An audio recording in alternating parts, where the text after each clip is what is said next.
What's going on, guys? It's K Cars, and of course today we are back in my 2023 Jeep Wrangler Rubicon 392. Now, if you guys caught last week's video, we took this thing on a bit of a kind of an off-road trail, a little bit of a water crossing, mostly just exploring some back roads and farmland out in the countryside. And I mentioned that it's nice to go out there and just enjoy the peace and quiet and get away from the city. Well, today we are back in the city. So as you can tell, we are in a pretty urban area, and we're going to be driving through a whole bunch of construction sites, a whole bunch of potholes, a whole bunch of traffic, you name it, everything that comes with being and driving in a city.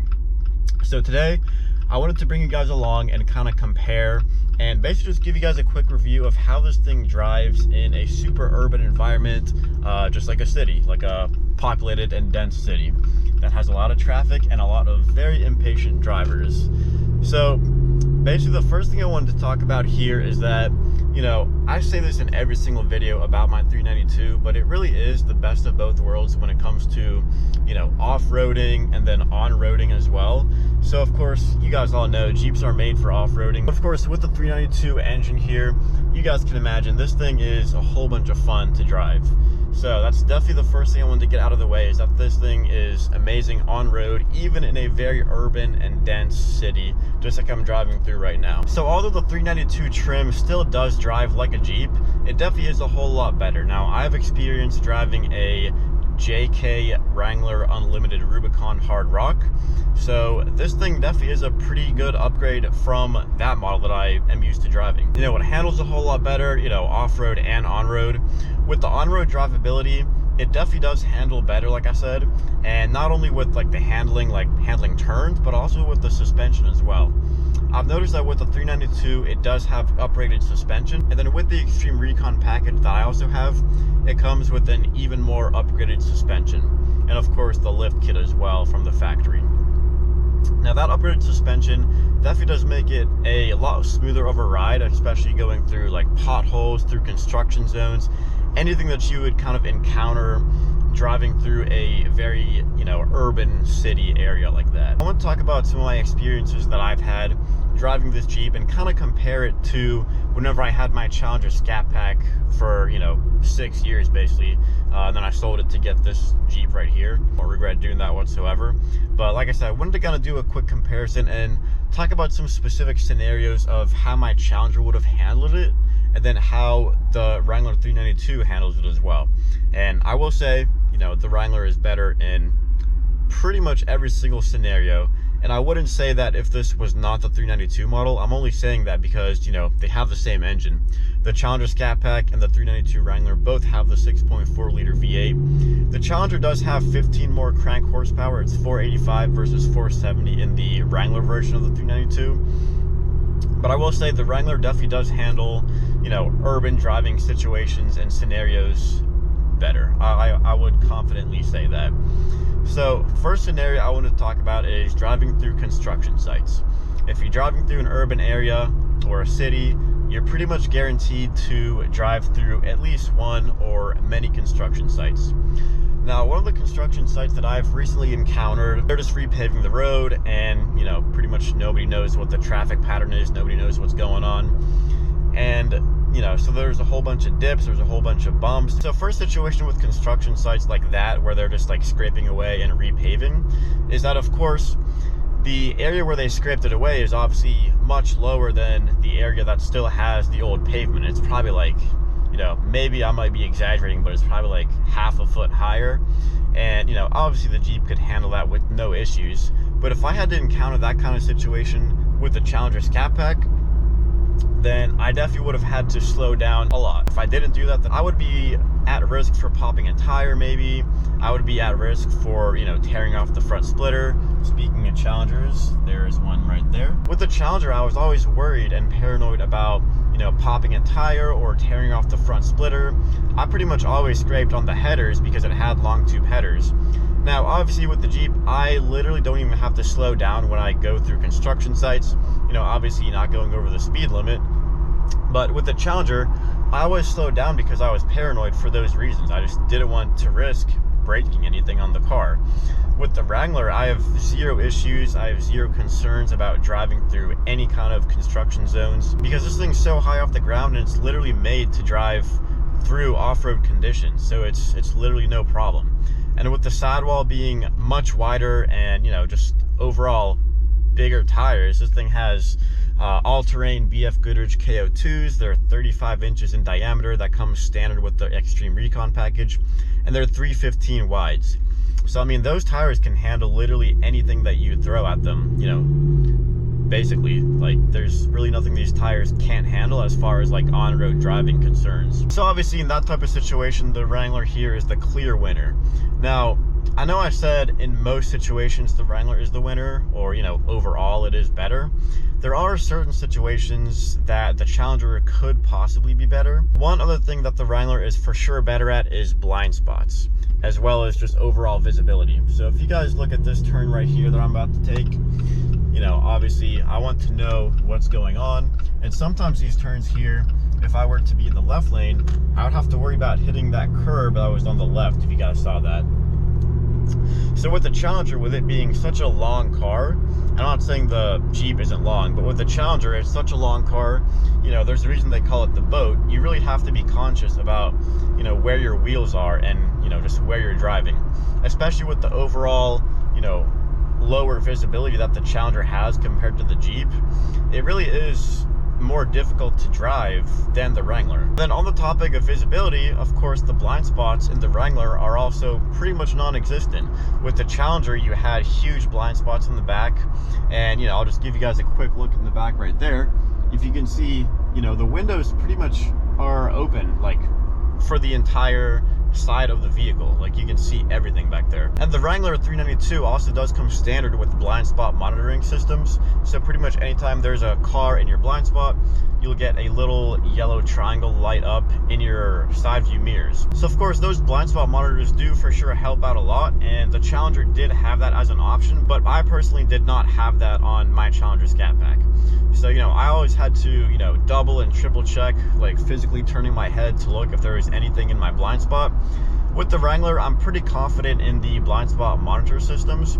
There have been a few times where they have malfunctioned. They've basically just like stayed lit up the entire time, but that's only, you know, when I'm off-roading and I get the sensors all muddy, so that's understandable.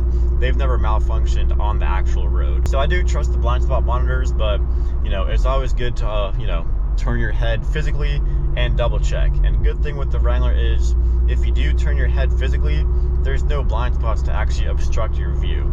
So, you know, I do think it's safer in that aspect as well. Now, when it comes to on-road handling, obviously the Challenger will be better than a Jeep Wrangler, but I'm not saying the Wrangler is bad. You know, I touched on this earlier in the video, but, you know, the Wrangler, especially the 392, really does handle very well.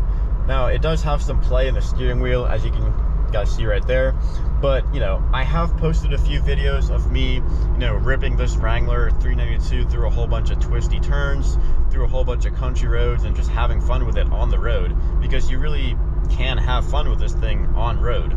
It's not just for off-roading. Like I keep saying, it's the best of both worlds. So, you know, I will give the Challenger credit for having better on-road handling, but, you know, you're really not going to use the full potential of the Challenger and the full potential of the Wrangler on an actual public road.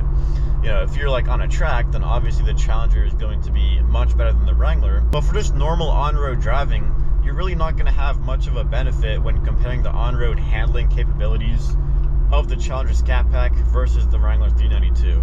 So, you know, that category, I'll give it to the Challenger, but I really don't think it makes much of a difference in terms of actual, you know, on-road driving. And then one thing I also wanted to talk about with the Challenger that the Challenger is actually better at is, of course, acceleration and braking.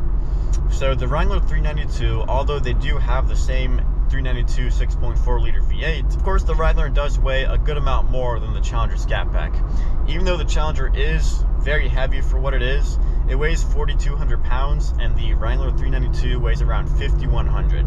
So 900 more pounds in the Wrangler, and the Wrangler also has 15 less crank horsepower than the Challenger ScatPack. So when it comes to acceleration capabilities, you know, the Challenger is going to be better, and it's also going to be better at stopping capabilities as well. So, you know, better braking, better acceleration.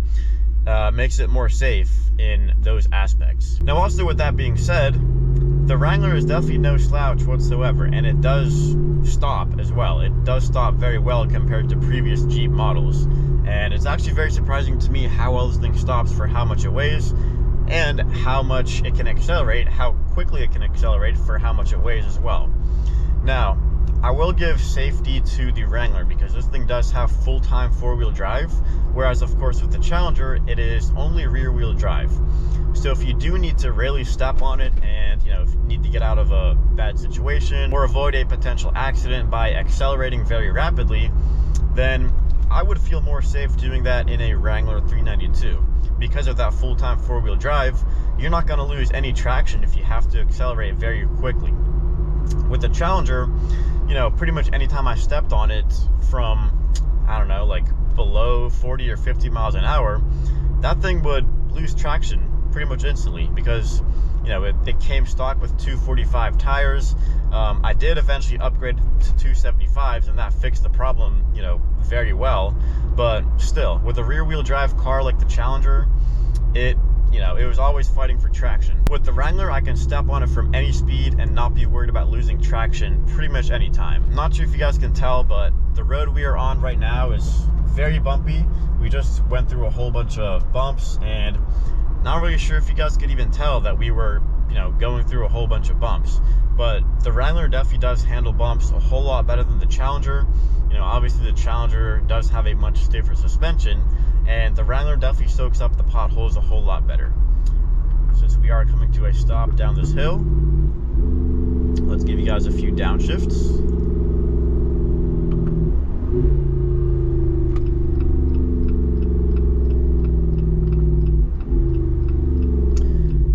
Yeah, never gets old. It's really the best of both worlds with this thing.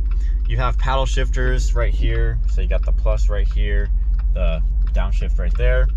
And, you know, it's fun to drive this thing on road because it does have paddle shifters. That kind of adds to the fun factor, in my opinion. Something else I wanted to mention with the Wrangler 392 here is that obviously it does sit a whole lot higher than the Challenger ScatPack, and I think that's a huge advantage for any kind of driving because, you know, because it sits up so high, I have that much more visibility, and I can just see that much more, and I feel that much more, you know, confident and comfortable driving this thing. So just to put this into perspective here, because I sit so high off the ground here with the Wrangler, I'm pretty much higher than, you know, any car on the road right now, and I can see over the cars, I can see what's going on, I can see, you know, farther than I would be able to with the Challenger because I wouldn't be able to see over cars with the Challenger. So I think that's a pretty big advantage of driving the Wrangler 392 is just the height. You know, I can pretty much see everything, I can see over cars, and I just have overall more visibility that way. Now, something else I wanted to talk about here is that, you know, obviously the Challenger, it has a very long hood, so it kind of makes it more difficult with the visibility that way. So, you know, a lot of visibility aspects go into comparing the Wrangler with the Challenger, and that's also one thing I wanted to add.